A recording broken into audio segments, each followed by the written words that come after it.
दोस्तों नमस्कार। आज हम फिर आपके लिए एक नई कहानी लेकर आए। आपका जो प्यार और आशीर्वाद हमें मिलता है उसके लिए हम आपके शुक्रगुजार हैं। अपना प्यार और आशीर्वाद हम पर और हमारे चैनल पर बनाए रखें। हमारे चैनल को लाइक करें और सब्सक्राइब करें। चलिए शुरू करते हैं एक और नई कहानी। साल 1999 में रिलीज़ हुई बीबी नंबर 1 सिर्फ एक कॉमेडी फिल्म नहीं थी, बल्कि उस दौर की ऐसी फिल्म थी जिसने शादी, प्यार, बेवफाई और पारिवारिक रिश्तों को हल्के फुल्के अंदाज में बड़े पर्दे पर पेश किया था। फिल्म का निर्देशन डेविड धवन ने किया था और निर्माता थे वासु भगनानी। फिल्म 28 मई 1999 को रिलीज़ हुई। फिल्म में सलमान खान ने प्रेम मेहरा, करिश्मा कपूर ने पूजा मेहरा, अनिल कपूर ने डॉक्टर लखन, सुष्मिता सेन ने रूपाली और तब्बू ने लवली का किरदार निभाया था। इसके अलावा सैफ अली खान भी विशेष भूमिका में दिखाई दिए थे। इस फिल्म की सबसे दिलचस्प बात यह है कि इसकी कहानी पूरी तरह मौलिक नहीं थी। बीबी नंबर 1 1995 की तमिल फिल्म साथी लीलावती का हिंदी रीमेक थी। मूल फिल्म से जुड़े कमल हसन और बालू महेंद्रू की कहानी को स्वाद के मुताबिक ढाला गया था। फिल्म का हिंदी संस्करण में पटकथा और संवादों को इस तरह तैयार किया गया कि दक्षिण भारतीय मूल कहानी का भाव बरकरार रहे, लेकिन हास्य, गीत, रोमांस और पारिवारिक ड्रामा पूरी तरह 1990 के दशक के बॉलीवुड अंदाज में नजर आए।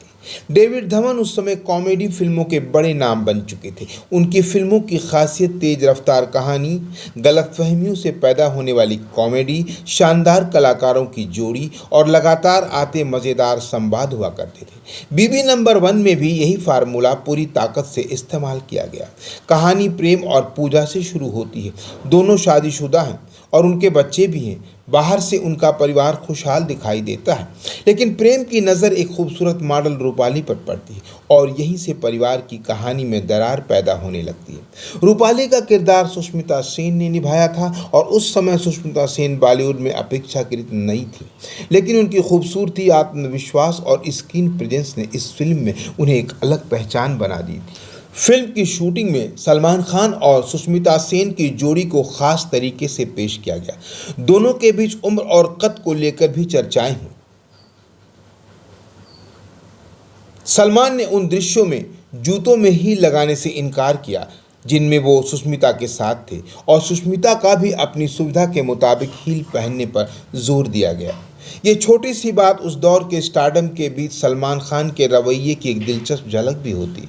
उनका मानना बताया गया कि कलाकार की ऊंचाई से ज़्यादा महत्वपूर्ण उसका अभिनय और स्क्रीन पर प्रदर्शन होता है। फिल्म की कास्टिंग भी कम दिलचस्प नहीं थी। एक समय इस फिल्म में गोविंदा के होने की चर्चा और जानकारी भी मिलती है, लेकिन बाद में सलमान खान फिल्म का हिस्सा बने। IMDb की ट्रिविया के मुताबिक गोविंदा और सुष्मिता सेन के बीच मतभेद के बाद गोविंदा फिल्म से अलग हो गए और उनकी जगह सलमान खान को लाया गया। इस फिल्म में सलमान के साथ अनिल कपूर का होना भी फिल्म की बड़ी ताकत थी। दोनों कलाकारों की कॉमिक टाइमिंग अलग अलग थी, लेकिन डेविड धवन ने इसी अंतर का भरपूर फायदा उठाया। दिलचस्प बात यह है कि अनिल कपूर का किरदार मुख्य नायक के बजाय प्रेम के दोस्त लखन का था। IMDb की जानकारी के अनुसार मूल फिल्म में कमल हासन ने जिस भूमिका को निभाया था, उसके कारण अनिल कपूर ने हिंदी संस्करण में सलमान के मुकाबले सहायक भूमिका स्वीकार की।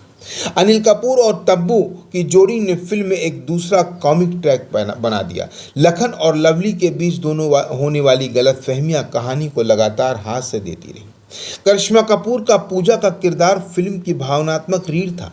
शुरुआत में वह एक घरेलू पत्नी के रूप में दिखाई देती हैं जो पति और परिवार की जिम्मेदारियों में व्यस्त है। कहानी में जब पूजा को पता चलता है कि उसका पति किसी दूसरी महिला के साथ संबंध बना रहा है, तो फिल्म का टोन धीरे धीरे कॉमेडी से भावनात्मक संघर्ष की ओर बदल जाता है। पूजा का किरदार इस बात को दिखाता है कि पति को वापस पाने के लिए वह केवल रोती बिलखती पत्नी नहीं बनती, बल्कि परिस्थितियों का सामना करने वाला फैसला भी करती है। इसके बाद फिल्म में एक बड़ा बदलाव आता है। पूजा अपने व्यक्तित्व और लुक में बदलाव लाती है। यही वो हिस्सा है जहां 1990 के दशक की बॉलीवुड फिल्मों वाला मेकओवर फार्मूला सामने आ जाता है। डेविड धवन ने इस बदलाव को भी गंभीर सामाजिक ड्रामा बनाने के बजाय मनोरंजन और हास्य के साथ पेश किया। पूजा का बदलता अंदाज कहानी में एक नया मोड़ भी पैदा करता है।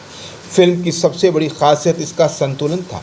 एक तरफ पति पत्नी के रिश्ते की गंभीर समस्या थी, तो दूसरी तरफ अनिल कपूर, तब्बू और दूसरे कलाकारों के माध्यम से लगातार कॉमेडी चलती रहती। फिल्म में प्रेम की दोहरी जिंदगी दिखाई गई। वो एक तरफ पत्नी और बच्चों वाला जिम्मेदार पति बनकर रहता है, तो दूसरी तरफ रूपाली के साथ नया रिश्ता बनाने की कोशिश भी करता रहता है। बीवी नंबर 1 के निर्माण में संगीत का बहुत बड़ा योगदान था। संगीतकार अन्नू मलिक थे और गीतों में समीर सहित कई गीतकारों का योगदान रहा है। फिल्म का संगीत उस दौर के बॉलीवुड की पहचान बन गया। चुनरी चुनरी, इश्क सोना है, बीवी नंबर 1, जंगल है, हाय हाय मिर्ची, मुझे माफ़ करना जैसे गाने भी खूब लोकप्रिय हुए। ख़ासतौर पर चुनरी चुनरी ने सलमान खान और सुष्मिता सेन की जोड़ी को दर्शकों के बीच बेहद लोकप्रिय बना दिया। गीत में रंगीन लोकेशन, आकर्षक परिधान और तेज संगीत ने 1999 के दशक पर दर्शकों को खूब असर डाला। इश्क सोना है भी फिल्म के चर्चित गानों में शामिल था और उस दौर के पार्टी तथा डांस कल्चर में इसकी अलग पहचान थी। फिल्म की सिनेमाटोग्राफी के.एस. प्रकाश राव ने संभाली थी, एडिटिंग ए. मुथु ने की थी और दूसरे तकनीकी सहयोगियों ने भी इसमें सहयोग दिया था। फिल्म की शूटिंग भारत के अलावा सिंगापुर में भी हुई थी। IMDb के अनुसार सिंगापुर फिल्म के शूटिंग के लोकेशनों में भी शामिल था। विदेशों में शूटिंग उस दौर में हिंदी फिल्मों के लिए एक खास आकर्षण भी हुआ करता था। कहानी में विदेश की लोकेशन आने से फिल्म को ग्लैमरस और बड़े पैमाने की प्रस्तुति मिलती थी। फिल्म के निर्माता वासु भगनानी थे और पूजा एंटरटेनमेंट के बैनर के तहत इसका निर्माण हुआ था। बॉक्स ऑफिस इंडिया के अनुसार फिल्म का बजट लगभग 12 करोड़ रुपए था। साल 1999 के हिसाब से 12 करोड़ रुपए का बजट एक बड़ी रकम मानी जाती थी, इसलिए फिल्म से अच्छी कमाई की उम्मीद भी स्वाभाविक थी। लेकिन असली सफलता रिलीज़ के बाद सामने आई। बॉक्स ऑफिस इंडिया ने फिल्म को सुपरहिट श्रेणी में रखा। उसके अनुसार भारत में इसका नेट कलेक्शन लगभग 25 करोड़ रुपए और वर्ल्ड वाइड बॉक्स 49 करोड़ रुपए रहा। फिल्म ने शुरुआती दौर में मजबूत प्रदर्शन किया। बॉक्स ऑफिस इंडिया के आंकड़ों के अनुसार पहले सप्ताह में इसका नेट कलेक्शन लगभग 7.29 करोड़ रुपए रहा। फिल्म की सफलता की एक बड़ी वजह थी इसकी स्टार कास्ट। साल 1999 में सलमान खान का स्टारडम तेजी से बढ़ रहा था। करिश्मा कपूर लोकप्रियता के शिखर पर थी। अनिल कपूर स्थापित अभिनेता थे। दर्शक